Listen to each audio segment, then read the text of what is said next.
distinguished representative of the Governor of the Regional Council, Deputy Minister Honorable Matunda, FAO representative Mrs. Farai Simusi, UNDP representative Mrs.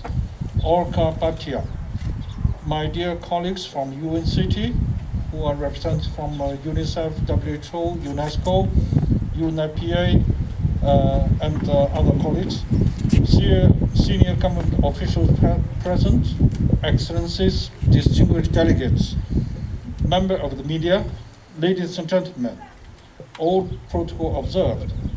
I would like to first express that I'm honored to address you today and welcome you all to the 75th anniversary of the United Nations Day.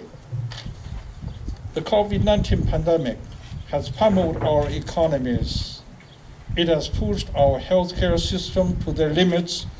Education has been disrupted, risking our collective future.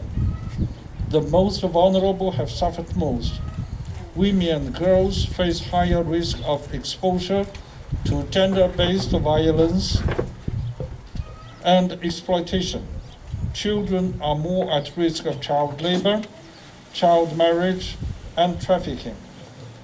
Xenophobia, racism, and discrimination on ethnic or religious grounds are on the rise.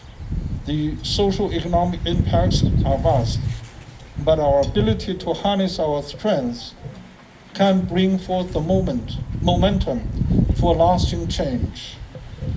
I wish to extend my solidarity to everyone who has been impacted by this virus. Today, we must renew our collective commitment to multilateralism. Excellencies, the UN Charter is testimony to we the peoples of the United Nations.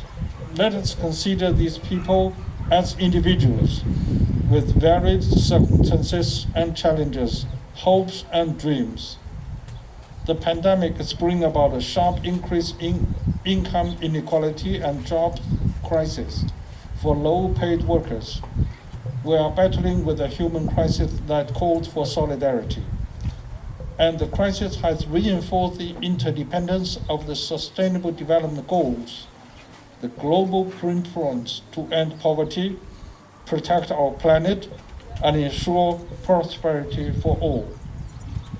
Namibia is on track in terms of attaining the 2030 Sustainable Development Goals. But without a doubt, the COVID-19 pandemic threatens to reverse the gains already made. For example, in reducing poverty, hunger, and inequality.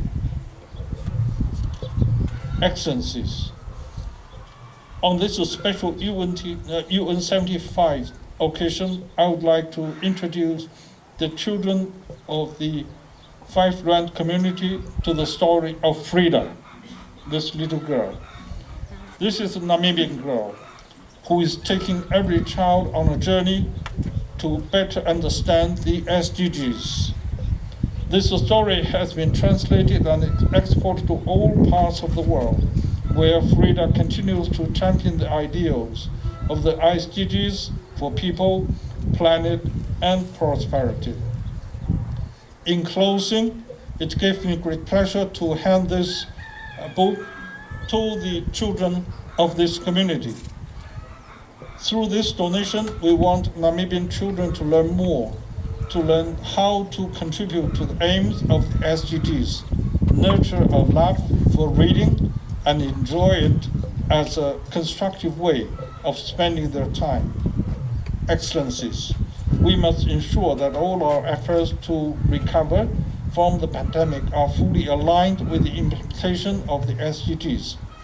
If we are to uphold our pledge to leave no one behind, we must redouble our efforts in our response to the COVID-19 pandemic, with particular attention to the needs of the most vulnerable and that of women and children. For the United Nations at 75, it is imperative that we aspire with great resolve to contribute and maintain the United Nations for the people, by the people. I thank you very much.